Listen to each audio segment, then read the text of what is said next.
네, 저의 인생에 가장 많이 고민한 주제는 교회입니다.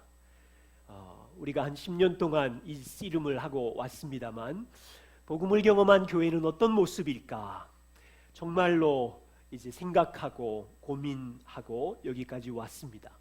지금도 주님이 자기의 생명의 피값을 주고 산 이 교회를 우리는 어떻게 사랑하며 섬길까? 건강한 교회는 어떠한지 이 험난한 시대 속에 이 고민을 여전히 하고 있습니다. 특별히 요즘 같은 코로나 재난 상황에서는 건강한 교회의 필요성이 정말로 중요한 시대를 맞이했어요. 오늘 로마서 12장은요, 바울이 복음을 경험한 로마 교회 성도들이 교회 안에서 어떻게 살아야 하는지를 가르치는 말씀입니다. 오늘 로마서 12장 9절부터 21절까지를 보시면요, 성도의 교회의 삶의 열매가 10가지 이상 넘치는 겉면으로 제시되어 있어요. 아마 묵상하시다가 급하게 읽으시면 그냥 좋은 말이구나, 도덕적인 좋은 말, 무슨 교회의 잠언처럼 모아져 있는 것 같아요. 여러분 그런 경험 없으셨어요? 바울은 지금 좋은 말을 모아서 나열해 놓은 것이 아니에요. 오해하시면 안 돼요. 복음을 경험한 교회라면, 그리고 복음에 부딪혀서 인생을 살아가는 성도라면 이와 같은 열매로 계속 자라야 된다는 것으로 제시하고 있는 거예요. 저와 우리는 이와 같은 교회로, 성도로 천천히지만 자라가야 됩니다. 오늘은 9절부터 11절을 중심으로 한 3가지 정도를 확인해 보려고 해요. 첫 번째는 성도가 교회에서 살아갈 때 거짓 없는 사랑을 흘려보내는 것이고요. 두 번째는 형제를 사랑하고 서로 섬길 때 서로를 존경하기를 먼저 하는 것이고요. 그리고 세 번째는 부지런히 열심히 모든 삶의 영역에서 주님을 섬기는 것입니다. 자, 이것이 무슨 의미이고 복음과 부딪혔을 때 어떻게 나타나는 열매인지 함께 확인하고 싶어요. 첫 번째입니다. 9절에 바울은 사랑에는 거짓이 없나니 이렇게 시작합니다. 거짓 없는 사랑이 무엇입니까? 헬라어 표현의 뜻을 빌리면 위선적이지 않다라는 뜻이 있어요. 바울은 사랑의 많은 특징 중에서 로마 성도들이 거짓이 없는 사랑, 위선적이지 않는 사랑이 성도의 삶에서 교회 안에 흘러가야 한다고 이야기합니다. 위선이 무엇입니까? 위선은요, 자기를 높이기 위해서, 자기를 드러내기 위해서 겉과 속이 다른 거예요. 예를 들면 겉으로는 상냥한 척하면서 속으로는 이웃을 비방하고 험담하면 위선적인 모습이 있는 거죠. 여러분, 예수님은요, 공생의 시절 바리새인들을 향하여 책망하셨어요. 마태복음 6장 2절에 보시면 구제할 때에 외식하는 자가 사람에게 영광을 받으려고 구제를 막 회당과 거리에 떠벌리면서 나팔을 불면서 하고 있는 것을 보고 예수님은 그들은 이미 자기 상을 받았느니라. 여러분 6장 5절에도 보십시오. 너희는 기도할 때에 외식하는 자와 같이 하지 말아라. 그들은 사람에게 보이려고 회당과 큰 거리에서 서서 기도하기를 좋아하느니라. 예수님 당시 바리새인들은 사람들의 인정과 칭찬을 얻기 위해서 이 구제라는 선한 은혜의 통로를, 기도라는 선한 은혜의 통로를 자기 영광을 위해서 쓰고 있는 거예요. 고린도전서 13장 3절 아시지요? 자기에게 있는 모든 것을 다 내어놓아 구제할지라도, 자기 몸을 불사르게 희생할지라도 사랑이 없으면 꽝이다. 자기 영광을 위하는 일이면 하나님은 동기를 다하실 텐데 소용이 없다. 보세요. 우리 눈에 보이기 좋은 구제라는 것, 기도라는 것, 경건의 좋은 겉모양이 자기 영광으로 흘러갈 때 하나님 앞에서는 소용이 없는 거예요. 하나님께서 구약의 이스라엘 백성들을 꾸짖으실 때, 너희가 입술로는 나를 공경하지만 마음은 멀어. 마음은 나를 사랑하지 않아. 여러분, 반대로 이렇게 생각해 보세요. 하나님이 우리를 위선적으로 사랑한다고 생각해 보세요. 겉과 속이 다르게. 하나님께서 겉으로는 너는 내 보배로운 자녀야, 우리를 존중하면서, 하나님께서 속으로는 이 나쁜 놈, 반복적인 불순종을 하고 있는 망가진 녀석, 하나님 속으로 꼴보기 싫어. 하나님께서 우리를 겉과 속이 다르게 위선적으로 사랑하신다면 얼마나 이게 충격이에요. 바울은 하나님은 우리를 진실로 거짓 없이 사랑하셨기에 이 사랑을 받은 성도 여러분, 거짓이 없는 사랑을 흘려보내십시오. 로마서 12장 2절 보셨지요? 이 세대를 본받지 마십시오. 이 세대 사람들은 자기 자신을 높이기 위하여 선한 일로 포장하면서 영광을 스스로 취합니다. 성도는요, 자신을 꾸며서 잘 보일 필요가 없어요. 사람의 칭찬을 얻으려고 애쓸 필요가 없어요. 왜 그렇습니까? 우리는 이미 복음으로 새롭게 지어진 피조물이며 하나님의 영광의 자녀가 되었잖아요. 우리의 망가진 죄가 들통나고 쏟아져도 괜찮다니까요. 용서받았잖아요. 의롭게 되었잖아요. 우리는 거짓 없는 그리스도의 사랑을 받았기에 교회 안에 이 사랑을 흘려보내는 자녀로 부르심을 입고 살아가는 거예요. 바울이 9절에 사랑은 거짓이 없나니 너희는 악을 미워하고 선에 속하라. 거짓 없는 사랑을 흘려보내려면 그냥 오냐오냐가 아니에요. 분별해야 돼. 무엇이 악인지 무엇이 선인지. 여러분, 우리가 살아가는 이 세상은 포스트 모던 사회입니다. 이 사회는 하나님의 말씀의 절대 진리를 인정하지 않는 세상이에요. 우리 자녀들은 그 문화를 다 지금 흡수하고 있어요. 세상을 보세요. 내가 좋으면 선하고요, 내가 느끼는 것, 내 감정이 최고라는 이 사고가 유행하는 시대를 살고 있어요. 기독교의 세계관은 무엇입니까? 우리가 원한다고 선이 되고 우리가 원하지 않는다고 악이 되는 것이 아니잖아요. 바울은 말해요. 악을 미워하고 선에 속하라는 말인 하나님의 말씀의 진리 안에 선한 것이 있고 악한 것이 있다는 말이잖아요.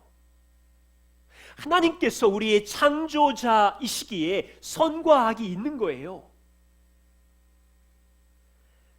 만일에 하나님이 창조자가 아니라면, 이 땅의 주인이 아니라면 객관적인 선, 객관적인 악은 존재하지 않을 수 있어요. 각 개인의 관점대로, 시각에 따라서 하나님께서 역사의 통치자가 아니라면 세상의 힘의 논리에 따라서 선과 악이 달라질 수 있어요. 그렇지 않아요? 권력자가 생각하는 선, 지배를 받는 사람들이 생각하는 선이 다를 수 있어요. 지식의 수준에 따라서 선과 악의 기준이 달라질 수 있어요. 하나님께서 인생과 역사의 심판자가 아니라면 이제 기준이 없어지는 거예요. 모호해지는 거죠. 혼란스러운 거죠. 사람들은 자기가 설정한 옳고 그름을 따라서 시대마다 선과 악은 달라지고요, 엉망이 될 수 있어요. 바울은 지금 너희가 이런 세대를 본받지 말고 오직 마음을 새롭게 하여 변화를 받아 하나님의 객관적인 진리에 선 그분의 뜻을 따라서 살아라 권면하고 있는 거예요. 성도의 믿음은 무엇입니까? 하나님께서 악하다고 하신 것은 사람들에게 고통을 주고 아픔을 준다는 것을 알기에 우리도 악한 것을 미워하는 거예요. 자, 보세요. 악을 피하는 정도가 아니에요. 악을 덮어주는 정도가 아니라 악을 소스라치게 미워하는 거예요. 하나님이 선하다고 하신 것은 자녀의 행복과 유익을 위하여 선하다고 한 것이기 때문에 우리는 그 선을 추구하고 순종하기를 몸부림치는 거예요. 두 번째입니다. 10절에 보시면 교회 안에 성도들 안에 형제를 사랑하여 우애하고 먼저 존경하기를 서로 먼저 해라. 여기서 형제를 사랑하여 서로 우애하라는 뜻이 무엇입니까? 두 단어, 사랑, 우애. 지금 이것을요, 필레오적인 그 가족 안에서의 따뜻한 가족 간의 사랑을 말하고 있는데, 예를 들면 저의 아내의 자매들은 육공주입니다. 제가 수십 년 있어 보니까요, 바람 잘 날이 없어요. 좋을 때도 있지만 서로 티격태격 힘들 때도 있고 얼굴 안 볼 때도 있고. 이번에 막내 처제가 중한 질병이 들었잖아요. 지금 기도해 주셔서 회복 중에 있어서 참 감사한데, 이 소식이 들려지자 6명의 자매들이 똘똘 뭉치고 아끼고 소중히 여기고 돌보는 것, 이게 가족 간의 따뜻한 애정이거든요. 티격태격 했던 말든. 바울은 지금 육신의 혈육의 따뜻한 가족의 사랑처럼 성도는 그리스도의 보혈의 피로 맺어진 영원한 가족이기에 그렇게 똑같이 따뜻한 사랑과 애정을 나누라고 하는 거예요. 여러분, 육신의 가족은 부모로부터 태어난 가족이지만 교회 가족은 하나님의 아들의 십자가의 죽으심으로 태어난 가족이에요. 이것은 그냥 말로만 하는 립서비스가 아니라 실제인 거 아세요? 정말 실제처럼 여러분들이 우리 가족을 영원한 가족으로 소중하게 여기세요? 우리 모두는 부족하지요. 우리 교회처럼 삶을 깊이 나누다 보면 티격태격하는 모습이 다 보이지요. 그런데 그리스도의 몸 안에 영원한 가족이기에 따뜻한 사랑을 나누고 인생의 아픔과 약함을 돌보며 함께 걸어가는 거지. 존경하기를 서로 먼저 하래요. 무슨 의미입니까? 존경하기를 서로 먼저 해라. 누군가로부터 존경받아서 나 자신을 높아지는 것보다 너가 먼저 다른 사람을 높이기를 더 좋아하라는 의미잖아요. 여러분, 제 삶의 가장 힘든 부분이 이 말씀이었어요. 다른 사람을 나보다 낮게 여겨라. 존중해라. 너무 힘든 거예요, 이게. 우리는 기독교적인 세계관을 먼저 이해해야 합니다. 김켈러 목사님이 이렇게 말했어요. 이 말은 신학적인 성경적인 뿌리에서부터 출발합니다. 기독교와 유대교는 모든 사람들이 하나님의 형상대로 창조되었음을 믿습니다. 각 사람의 이성과 영혼은 하나님을 닮았습니다. 그러므로 우리가 만나는 모든 사람들은 한없이 귀하고 소중한 존재입니다. 저는요, 이 원리가 역사와 인생 전체를 바꾸는 핵심 진리라고 생각해요. 지금 다른 사람을 존중한다는 이 말은 자신을 열등하게 여기라는 말이 아니잖아요. 나도 하나님의 형상으로 지어졌고 하나님을 닮은 것처럼 피부색이 다르든 직업이 다르든 부가 많든 가난하든 나이가 어떻든 성숙의 정도가 강하든 미약하든 이제 새신자로 왔든 10년 복음을 누렸든 모든 사람이 다 하나님의 형상으로 닮았기에 존중받아야 된다는 거예요. 이 원리 때문에 아프리카 난민도 미얀마도 모두 다 사랑받을 권리가 있다는 거예요. 혹시 우리 중에 아니 저렇게 안 변하고 망가진 사람을 어떻게 존경할 수 있어요? 불가능. 여러분 5월달 지금 가정의 달인데 결혼을 한번 생각해 보세요. 우리 교회는 복음 중심의 결혼을 나누면서 남편의 역할과 아내의 역할을 자주 말씀드렸어요. 아내들은 남편에게 복종하고 존경하죠. 두 단어 기억나시지요? 아내의 눈에 보이는 남편의 성품, 남편이 쏟아내는 말은 아내가 순종하고 싶지도 않지요. 존경할 구석이 전혀 없다고 생각하시지요. 그런데 하나님은 복음으로 구원받은 아내에게 너는 남편에게 순종하고 존경하라고 말씀해요. 이 원리 속에 남편의 어떠함 때문에 순종하고 존경하는 게 아니었지요. 여성을 구원하신 그리스도께서 그 남편을 가정의 인도자로 머리로 세우셨기 때문에 순종하고 존경하는 것은 주님께 하는 거잖아요. 남편들은 어떻습니까? 남자의 누리를 구원하신 그리스도가 구원해놓고 남자의 누리를 주님 앞에 설 때까지 영원히 그리스도께서 일평생 사랑하시기 때문에 남자는 그리스도의 사랑을 경험하면서 가정의 인도자로서 아내에게 사랑을 흘려보내는 부르심으로 섰지요. 보세요. 아내의 어떠함에 상관없이 우리 눈에는 그거밖에 안 보이지만 아내가 잔소리가 많든지 성격이 고집이 세든지 심한 말로 남편의 머리됨을 상하게 하든지 상관없이 남편은 구원자 그리스도의 사랑을 매일마다 경험하고 그 사랑을 아내에게 흘려보내는 거예요. 자, 이 원리를 교회 안에 오셔서 성도들과의 관계에서도 동일하게 적용되는 거예요. 우리 눈에는 성도들의 어떠함이 다 보이지요. 그런데 성도들의 어떠함에 상관없이 성격이 까칠하든지 잘 변하지 않든지 고집이 세든지 어떤 영역은 진짜 우리를 고통스럽게 하든지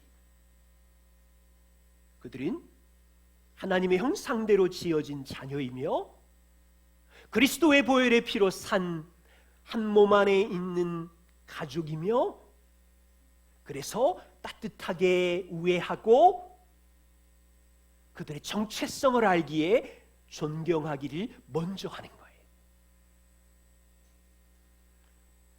우리가 나누는 복음은 무엇입니까? 저와 우리는요 하나님께 전혀 존중을 받을 만한 사람들이 아니었어요. 머리부터 발끝까지 자기 이기심으로 똘똘 뭉친 죄인이었고요. 하나님께 반역하고 등을 돌린 진짜 고집센 사람들이었어. 우리는 하나님을 전혀 존중한 적도 없었고, 원수였을 때 하나님은 우리를 먼저 사랑하셨고, 어느 정도 사랑하셨냐면 우리가 지옥의 형벌에 던져지지 않도록 영원히 살고 싶어서 사랑하셨어요. 그걸 이루시려고 하나님의 아들을 보좌에서 끌어내려 이 땅에 보내시고, 우리 대신 33년 의롭게 사시고, 우리 대신 십자가에서 우리가 받아야 되는 저주를 받을 만큼 우리를 존중해 주셨어요.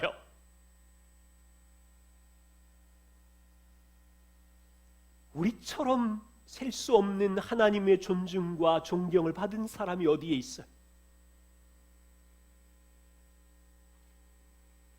바울은 이걸 안 거예요.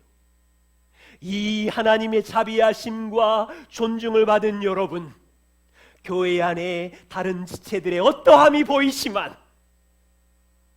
따뜻한 형제의 사랑을 흘려보내고 서로를 먼저 존경하십시오. 저는 옛날에 이게 높은 도덕적인 수준이라고 생각했어요. 못해, 안 돼. 그런데 복음의 열매였어요. 만일 교회 공동체가 진실로 영원한 가족이기에 따뜻한 애정을 흘려보내고 한 몸으로 성장해야 하기에 서로 존경할 수만 있으면 무슨 열매가 이 땅에 나타날까요? 이 사랑과 존경을 받는 연약한 성도들이 굳세게 믿음을 견고하게 세울 것이고요, 세상에서 상처 입고 존경받지 못하고 푸대접받던 사람들이 교회 안에 와서, 그들은 알거든요. 세상에서 보잘것없는 걸로 그냥 치이고 대접받지 못했고, 그런데 여기 오니까 존귀하게 여기고 하나님의 형상으로 격려하고 이 사랑을 받을 때 그 사람들의 믿음이 일어나며 이렇게 살아가는 우리의 삶이 하나님께 기쁨이 되고, 세상에는 하나님의 사랑이 있는 공동체가 이런 거구나 보여지게 되고,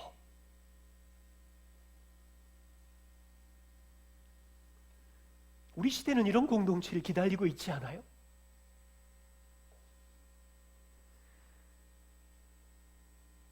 그럼에도 이런 질문을 하세요. 성도들은 내가 좋아하지 않는 성도에게 어떻게 따뜻한 애정을 보내요? 그게 오히려 가시가 아니에요?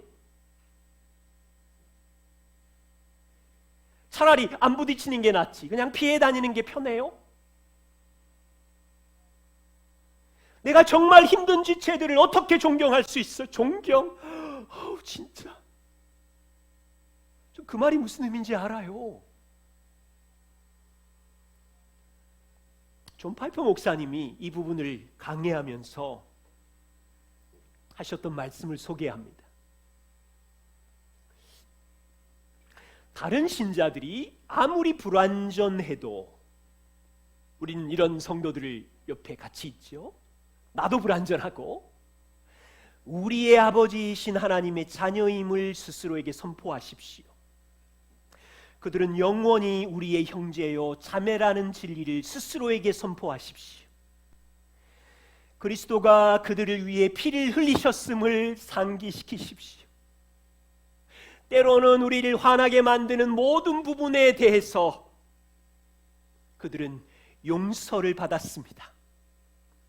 오직 믿음으로 의롭다 칭함을 그들은 받았습니다. 이 복음의 교리를 제발 말로는 주장하면서 행동으로는 부정하지 마십시오. 제발. 하나님이 그들을 그리스도의 의로 옷 입히셨다면, 하나님이 그렇게 하셨다면 우리도 그들을 그리스도의 의로 옷 입혀야 합니다. 물론 그들은 잘못된 행동을 하지요. 나쁜 습관도 있어요. 아직 우리 눈에 성숙하지 못해서 신경을 거슬리지요. 하지만 그 모든 것을 덮는 그리스도의 보혈을 헛되게 하지 마십시오. 그리스도가 이미 끝내신 일을 그들에게 실제로 적용함으로써 그 일을 영화롭게 하십시오. 그런 다음 사랑이 자라게 하십시오. 서로 사랑하고 존경하는 일은 정말로 쉽지 않아요. 우리는 알고 있습니다. 우리 힘으로 불가능한 일이었기에 예수님이 십자가에 죽으셨고 우리에게 새 마음, 부드러운 마음을 주셨고 우리 안에 성령님이 함께 하시는 거예요. 자, 나 자신의 도덕적인 행함이나 착함으로는 도저히 서로를 존중하는 것이 불가능해. 그래서 우리의 욕망을 죽이면서 성령의 순종함으로 서서히 자라가는 거예요. 서서히. 지름길이 없어요. 세 번째입니다. 부지런하게 열심히 주를 섬기라. 바울이 초대교회 성도들에게, 로마 성도들에게 부지런하게 서로 열심을 품고 주를 섬기십시오. 그런데요, 계시록 3장에 보시면 예수님이 부자교회 라오디게아 교회를 향하여 책망하세요. 너희는 말하기를 나는 부자라 부요하여 부족한 것이 없다 하나. 라오디게아 교회는 잘 살았거든요. 그 7교회 중에 제일 부자 교회였어. 나는 집도 있고 먹고 사는 것도 걱정이 없고 나는 다 가졌고 부족한 것이 없다 하나. 예수님이 보실 때는 너의 곤고한 것과 가련한 것과 가난한 것과 눈먼 것과 벌거벗은 것을 너희는 알지 못하는구나. 그리고 19절에 내가 너를 사랑하기에 책망하며 징계한다. 선한 일을 위하여 열심을 내라. 회개해라. 예수님은요, 교회를 향하여 세상의 물질이나 권력을 다 가진 자를 향하여 주의 영광을 위해 선한 일에 힘쓰라고 해요. 세상 사람들이 얼마나 새벽부터 열심히 살고 있습니까? 2잡, 3잡을 뛰면서 고생하면서 살아가는 사람들 우리 주변에 많지요. 자, 그러면 그 사람들이 열심히 사는 이유가 뭐지요? 여러분, 왜 세상 사람들은 열심히 살고 있어요? 제가 그분들의 생각을 다 알 수는 없지만 인생의 행복을 얻기 위하여, 가문의 영광을 위하여, 자녀에게 나쁜 걸 대물림하지 않기 위하여, 또는 자기가 목표한 이 사회를 바꾸려는 꿈을 이루기 위하여 열심히 살고 있지요. 아름답지요. 훌륭해요. 그러나 그들은 주를 위해 섬기고 있지는 않아요. 그들은 자기의 유익과 자기의 행복만을 위해서 열심히 살고 있지. 그런데 성도의 특권은 무엇입니까? 영광의 왕 주를 섬기는 특권이. 그 일에 부지런히 열심히 살라는 거예요. 주님이 통치하시는 가정의 영역을 엄마로서, 아빠로서 하나님의 자녀들, 우리 자녀들 내 거 아니잖아요. 하나님의 자녀들을 열심을 다해 섬기는 것은 나의 목적, 나의 유익이 아니라 주님을 섬기는 거예요. 주님이 통치하시는 직장의 영역 안에서 CEO로 있든지 직원으로 있든지 게으르지 않고 열심을 다하는 것은 그냥 내 배를 채우려고? 세상과 다르지 않지요. 통치자 하나님의 나라, 그분이 온 우주의 통치자시니까, 직장의 영역을 다스리시니까 믿는 자를 거기 두심은 그곳에서 빛으로 소금으로 하나님의 나라를 섬기라고 보내셨잖아요. 주님이 통치하시는 교회를 예배만 드리는 것이 아니라 은사로 열심히 섬기고 돌보는 것은 사람들에게 인정과 칭찬을 받기 위함이 아니고 주님을 섬기는 거지. 그래서 기억할 것이 있어요. 복음의 은혜를 입은 성도는요, 모든 시간, 모든 영역에서 열심히 살아가는 자들인데, 자기 만족이나 자기 행복을 뛰어넘어서 영광의 왕 주님을, 나를 구원하신 주님을 섬기는 거예요.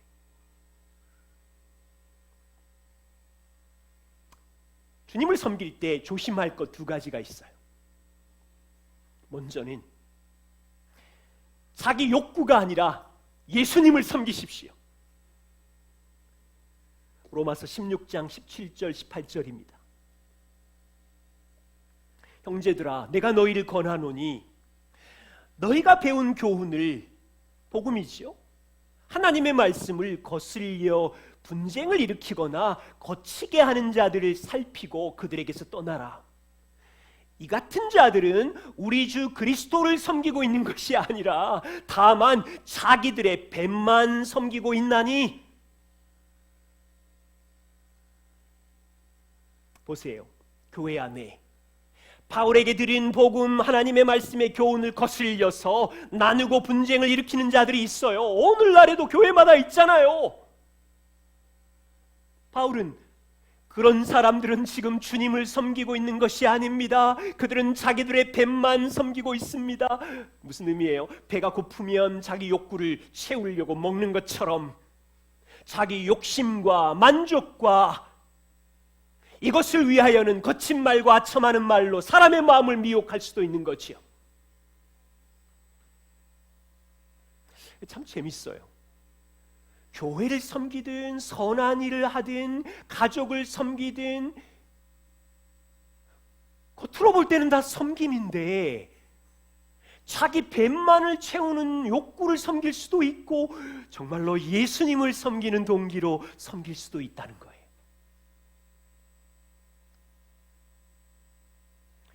우리 삶의 인생의 짧은 시간은 영광의 주님을 섬기는 특권이고 기회임을 우리는 압니다.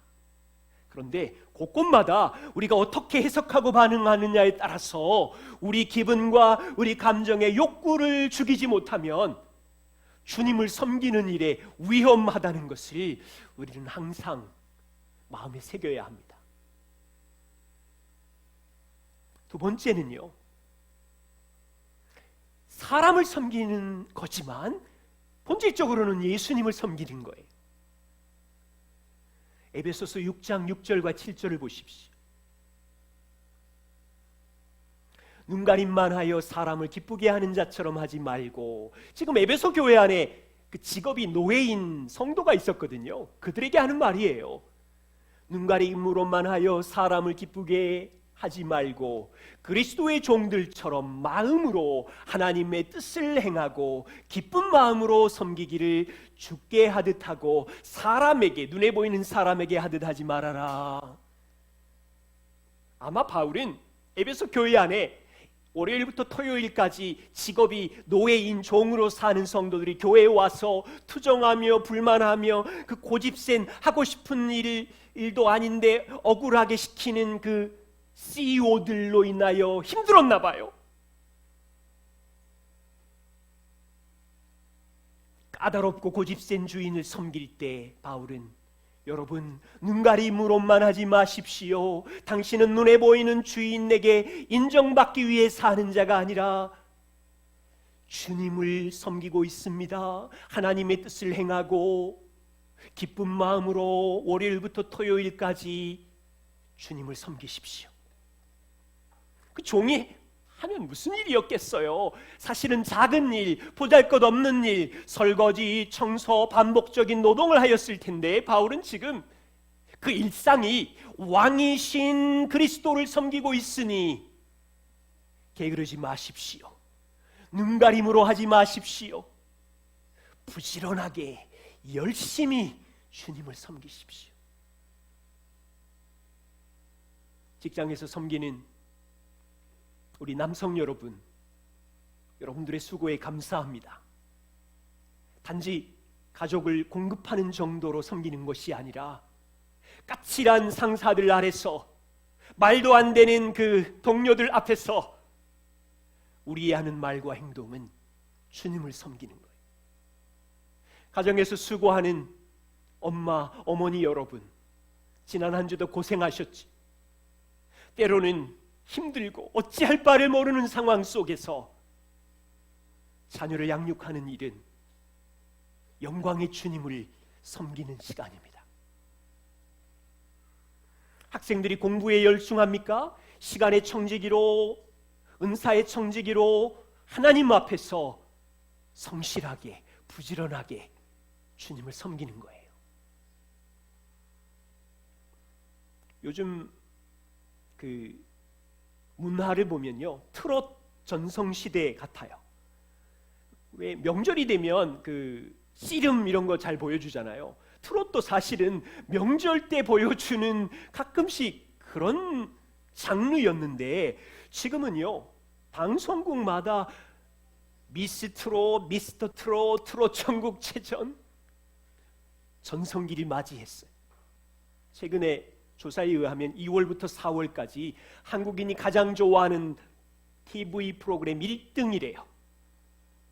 얼마 전에 고향에 내려갔더니 우리 부모님이, 어른들이 트롯 노래 틀어놓고 재방송, 3방송 계속 보시면서 미스 트롯의 송가인이 어떻고 미스터 트롯의 임영웅이 어떻고 막 사생활도 얘기하시는데 깜짝 놀랐어요.